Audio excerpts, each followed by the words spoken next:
Өдрийн мэнд. За өнөөдөр амралтын өдөр. Тэгээд би оюун санаа тэгээд би махбод одоо бэлэг барай гэж бодоод өнөөдөр ууланд гарсан.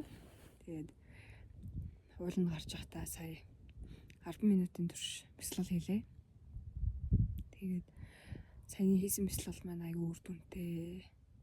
Сүүл рүү эхний 3 минут аюу хэцүү байж байгаад нэг бодол янз бүрийн өчтөр тэгэл ажил дээрх бодол, амьдралын бодлууд гэл янз бүрийн бодлууд бодогдож байгаад тэгээ сая ерөнхийдөө яг 3 минутаас хойш минут аюу гоё үр дүнтэй болсон. Тэгээд таадтай бяцлагынхаа бас аргаас хуваалцъя гэж бодсон. Ер нь бидний нөгөө толгой дотор янз бүрийн бодол ингэ явж идэв шүү дээ. Тэгэнгүүт тэр бодлыг сарамгчны бодол гэж ерөнхийдөө нэрлэдэг.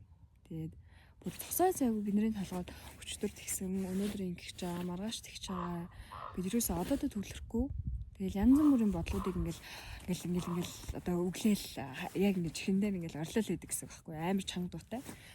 Тэгэнгүүт бид нар нөгөө бяцлал хийснээрээ тэр бодлыг одоо тайвшруулж өөрийнхөө зүрх сэтгэлийн дотоод дуу хоолойгоо одоо энэ зүрхэн доторх одоо сүнсний дуу хоолойгоо сонсоход айгүй тус нэмэр болдог. Тэгээд ер нь бяцлал хийж байхад одоо ингээд ийм сармагчны одоо дуу хоолой тэр ингээл толгой дотор ингээл амар дуу чимээ байгаад байна гэдэг гэхээр тэрийг аль болох хүлээн зөвшөөрөөд тэр дуугаа хүлээн зөвшөөрөөд яг одоо дээрээ төвлөрч бяцлал хийх юм бол аюу үр дүнтэй болдог.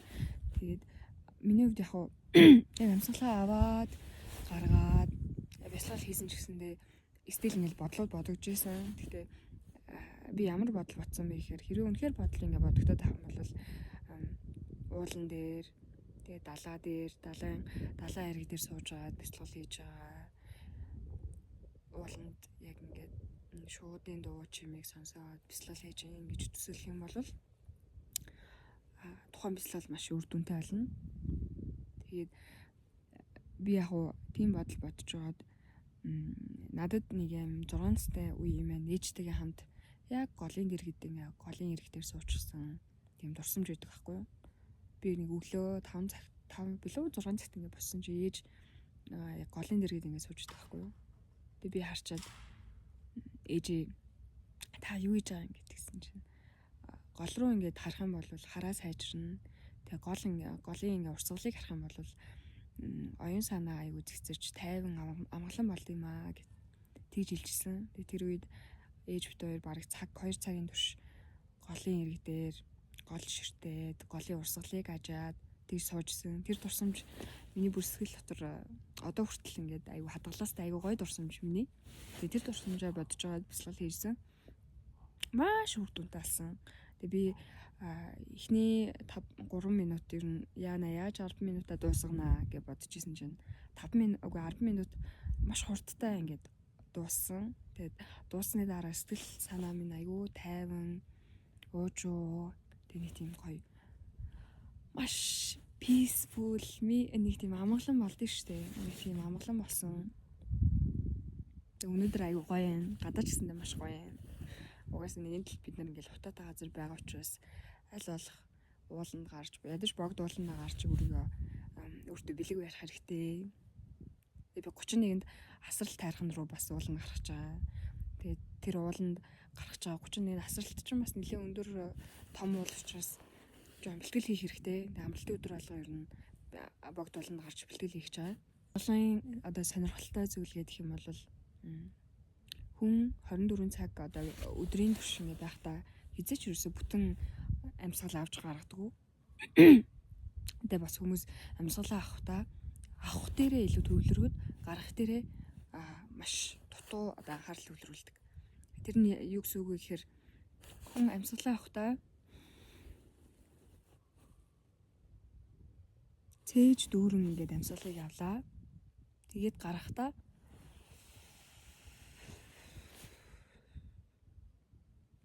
бүр ингэ доторх агаар ингэ цээжин дотор авцсан байгаа тэр агаарыг бүр хоосролтолно. Тэр амьсгалыг ер нь бол гаргах хэрэгтэй. Тэгвэл хүмүүс ихэвчлэн амьсгалаа авах дээр илүү төвлөрөөд гарах дээр бас айгүй дутуу анхаарал төвлөрүүлдэг юм лээ.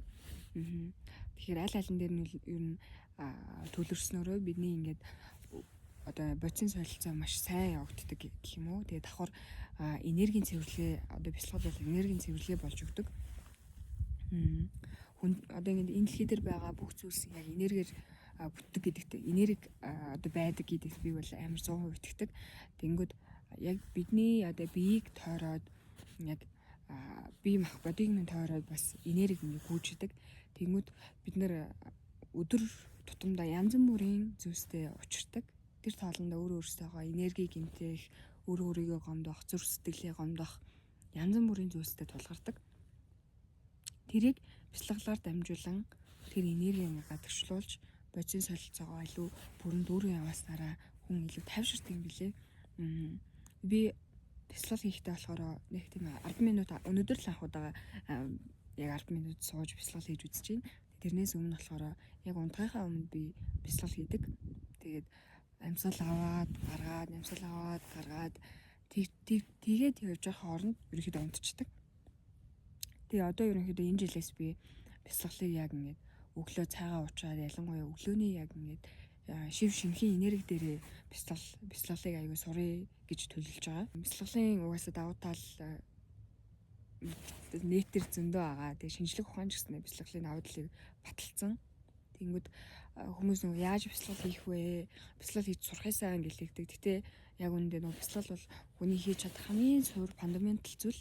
Тэгэхээр бид нар энэ хамгийн сайн чадах тэр одоо хүн өдөр болгон амьсгалж байгаа шүү дээ. Гэхдээ тэрийг илүү бүтэн яг одоодоо оршоод амьсгалснараа бяцлаглыг аягүй сайн зөв хийж сурт юм билээ, зөв техниктэйгээр тэгснээрээ зөндөө олон хач тустай гэдэгсэн шүү дээ.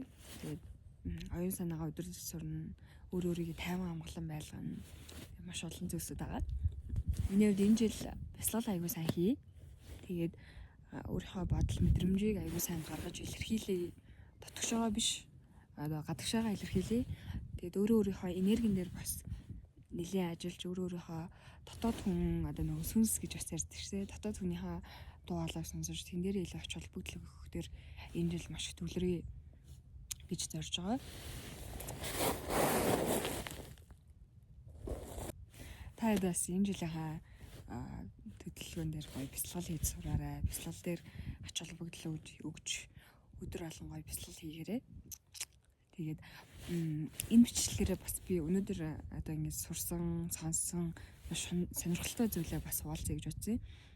Миний хувьд өөрөө үг дээдс миний дээр үг дээдс байгаа.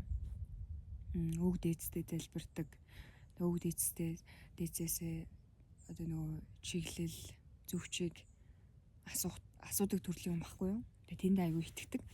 Тэгээ яг тийм түүнтэй нийтлэн яг үзэл бодолтой хүний бас подкастыг өнөөдөр сонсоод тэгээ яасан гэдгсэн чинь бид нар мэдээж угаасаа модноос төрөөгүй, бид нар хөрснөөс төрөөгүй, бид нар хүнээс төрсөн. Тэгмэд бид нар хүн болгонд үг дээдс гэж байгаа.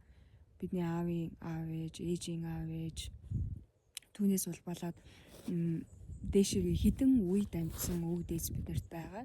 Тэгмэд тэр үг дээдс болгон биднийг үргэлж харж идэг. Би харж идэг гэдэг ч гэсэн өөрөө 100% итгэдэг.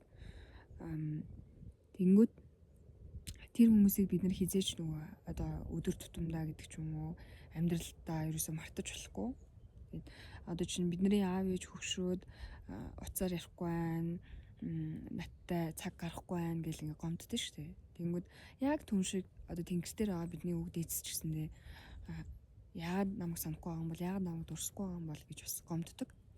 Тэнгүүд бид нар өдөр болгон ер нь үг дээдс болон тэр тэнгэрт бурхан болсон тэр хүмүүсүүдийг дурсан санаж тэр хүмүүсүүдээс зөв чигээ асууж миний ингээд нурууны ард байж намайг тусалж дэмжиж зөв чиглэлээр зөв хүмүүстэй уулзуулж зөв чигээр ингээд явхад минь туслаарай гэдэг тэр одоо тусламж тэр зүйлсүүдээ айгу гуйж ах нь айгу чухал.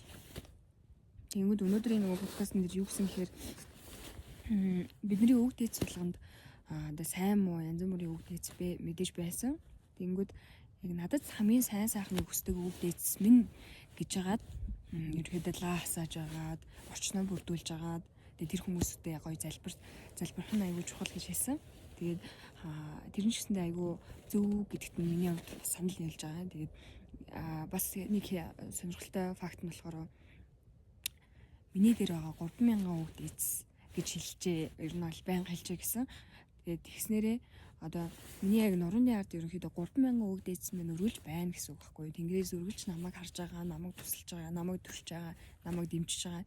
Тэгэхээр энэ хүмүүсүүдийг өргөлж дурсан санаж тэр хүмүүсүүдээс асуух зүйлсүүдээ асууж мэдхийг хүсэж байгаа зүйлсүүдээ одоо бидний амьдрал угаасаа ирэнтэй бараантай хэзээ нэгэн цагт бид нар ингэ шүтлэггүй байсан ч гэсэндээ бид нар арга мухарт нь ямар нэгэн итгэл найдвар хайж таарна. Тэгвэл яг тэр үед ядаж бурхан одоо Есүс ч юм уу Буддаа ч юм уу шүтдэггүй маа гэхэд ядаж өвгдөө эцэгээ шүтгэх нь хамгийн чухал. Тэгэхээр тэр хүмүүсүүдийгээ дурсан санаж тэр хүмүүсүүдээсээ зөв чиг сайн сайхан зүйлсүүдийг хүсэж байгаарэ гэж хэлмээр байна. Тэгээ би бас тэрийг өдөр тутамдаа одоо заншил болох гэж бас хичээж байгаа. Тэгээд тэгснээрээ цаанаасаа ингээд нэг тийм сэтгэл дүүрэн гэх юм уу болд юм бэлээ. Тэгээд би амар таараад байна. Өөр цасан дээр сууж байгаа юм старчлаа. Ингэж байгаа нэрсэн асуулын яриагаа арчтай. Би ингээл нөгөө айгу ганцаараа гэж айгу боддог гэсэн байхгүй юу. Би өөрөө өртөөлөл ерөнхийдөө би л байгаа. Надад зөвхөн би л байгаа гэдэгт айгу тийм итгэдэг төрлийн гэсэн. Тэгэнгүүт өвөг дээцгээ бодоод миний ард 3,000 өвөг дээц миний ард байгаа шүү гэж бодохоор цаанаасаа нэг тийм ганцаарцсан мэдрэмж ерөөсө төрдгөн байлээ. Нэг тийм хоосон мэдрэмж октоодод төрдгөө. Тэгээд улам цаанаасаа ингээд тийм сэтгэл дүүрээд сэтгэл үеиг болоод тэгээд цаанаасаа тэр хүмүүс минь харж байгаа учраас би айгүй зөв замаар тэр хүмүүс чинь бас нөгөө яаж яж байгаа бидний асуусан асуултын хариултуудыг одоо зүүдэнд маань ч юм уу эсвэл ямар нэгэн тохиогоор ч юм уу эсвэл ингээд нэг подкаст сонсож байхад яг тэр үгийг хэлүүлдэг ч юм уу магадгүй буруу үнтэйгээ таарсан бол тэрийг ингээд зүүдэнд нь харуулдаг ч юм уу ямар нэгэн тохио байдлаар яаж хийж байгаад бид нарт хариултыг маань үргэлж өгч өгдөг. Тэгэхээр тэрэнд итгээрээ тэгээд итгэж үнэмшээд тэр хүмүүсүүдээс асуултаа асууж тэр хүмүүстэй бас залбирч байгаарай. Тэрнээс хойшоо ерөнхийдөө амьдрал чинь аюу гоё тийм болно шүү гэдэг би бүр ингээд андгаалаа. Тэгэл ерөнхийдөө тийм байна да. Одоо бүр даарчлаа баахан яриад гадаас утсан чинь. Тэгээд дараагийн бичлэгээр уулзъя. Дараагийн бичлэгээр бас гоё сонирхолтой юмнууд ярина. Bye. Тэгээ бяцлал хийгээрэй. Өвөг дээцтэй гоё залбираарай. Тэгээ өвөг дээц чи үргэлж чамайг тэнгэрээс харж байгаа шүү. Та бүгдийг тэнгэрээс харж байгаа шүү. Bye. Энэ хүртэл сонсон баярлаа.